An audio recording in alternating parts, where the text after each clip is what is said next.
Hudayfa ibn al-Yaman. And Hudayfa, his ahadith are usually talking about one of two things. Either he's talking about the concept of hypocrisy, nifaq, which was something that he was specialized in with the Prophet ﷺ during his life.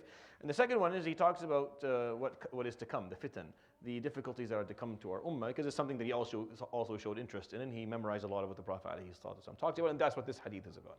The theme is still talking about bad religiosity. The examples of it and the implications of it and the impact of it. And the Prophet ﷺ, he took time during his life to point these things out to his companions so that they can avoid the signs and the symptoms of religiousness that is superficial and that is harmful to the self, to the individual, and to the community, and to others. And here he is a long hadith. I'm going to take just a small piece of it, as Hudayfa pointed out to us, where the Prophet ﷺ would say, قال دعاة على أبواب جهنم من أجابهم إليها قذفوه فيها. There will be du'ah. There will be people who call. A da'iya, or is someone who performs da'wah, someone who calls people to a way. Now we use it intrinsically or empirically to speak about those who call to the way of Allah subhanahu wa ta'ala. It could be any way really. Du'a is the plural of that. So people who called others to a way. But they're calling them to the doors, not of Jannah, but rather to the doors, wal-'iyadu billah, of Jahannam. Those who respond to them, those who listen to them and follow them, they will make sure that that their followers are thrown right into it, wal-'iyadu billah. So this is concerning. So Hudayfa قال فقلنا يا رسول الله صفهم لنا. O Prophet of Allah, describe them to us so that we know what to look out for, so we can avoid this. فقال عليه الصلاة والسلام هم قوم من جلدتنا يتكلمون بألسنتنا. They are people who are from amongst us. They're not going to be foreigners. And they will speak with our tongue. Whether it's the tongue of the Arabic language or the tongue of the Quran and the Sunnah. I mean, they'll use the same wordings. They're difficult. What he's trying to say, alayhi salatu wasalam, is they're going to be difficult for you to distinguish or establish the differences because they are amongst us. And they are people who will speak with our tongue. Calling people to the wrong direction. Calling people to go in directions that are harmful. فَقُلْنَا, of course it's even more concerning. فَقُلْنَا يَا رَسُولَ اللَّهِ فَمَا تَأْمُرُنَا إن أدركنا ذلك. What do we do if we're stuck in a situation where this is the case? فقال عليه الصلاة والسلام فإن أدركك ذلك فالزم جماعة المسلمين وإمامهم. If you live long enough to see that, where there are people who are calling others into different directions, they're no longer calling them to Jannah. Now they're calling them to Jahannam. And they're using the terminology that everyone else is using. And they look like you and they have the same, they come from the same background, but they're calling you in a direction that you know is wrong. You know that this is not the way that he lived by, alayhi salatu wasalam. You know, تَلْزَمْ جَمَاعَةَ الْمُسْلِمِينَ وَإِمَامَهُم. You stick with the jama'ah of the Muslims. You stick with the majority of the Muslims. You stay with the group and their imam and their leaders. فَإِن لَمْ يَكُنْ لَهُمْ جَمَاعَةٌ وَلَا إِمَامٌ. And if they don't have a jama'ah anymore, and if they don't have an imam anymore, فَاعْتَزِلْ تِلْكَ الْفِرَقَ كُلَّهَا. Stay away from all of these groups.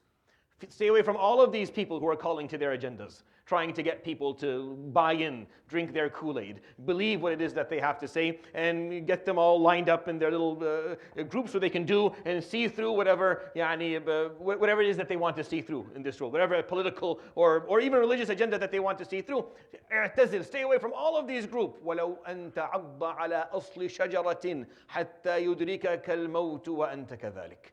Even if that means that you bite down on the root of a tree, and you, as if to draw a simile or an analogy, as if you are being pulled in directions. Come, join this group. No, come, join this group. And you don't want to bite down on the root of a tree to hold yourself until you die, and die that way. Die not doing any of it. Die not joining any of it, and not increasing the division in any form or manner. If the Muslims are at a point where there is no jama'ah anymore.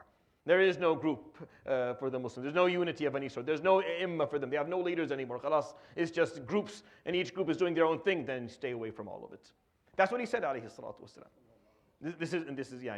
There are actually multiple examples of a hadith that are authentic, where he says the same thing. He basically explains the same stuff.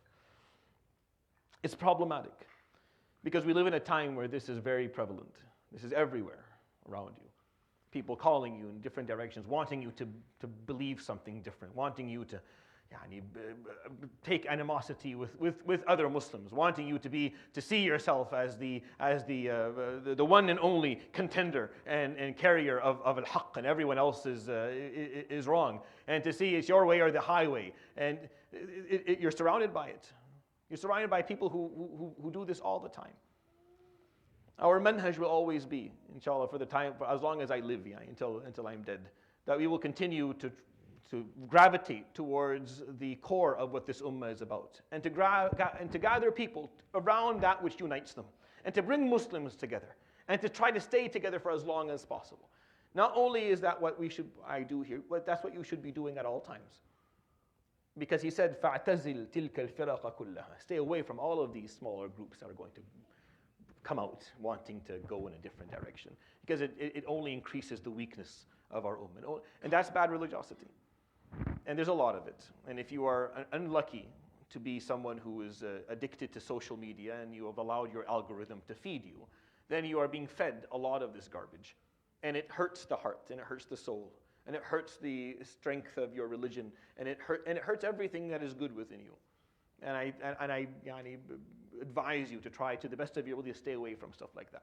To stay away from the garbage that exists out there, and the noise that is made by those who don't know what it means to be Muslim, and what it means to be a part of Ummah Muhammad alayhi salatu wasalam, who've lost the larger picture, the bigger picture of it all. The importance of this ummah being together and united, and the priority of that, and focus on maybe their personal vendettas and their personal problems with certain groups and what they said and what they did, and allow that personal ego to come in and ruin something that's already struggling as it is.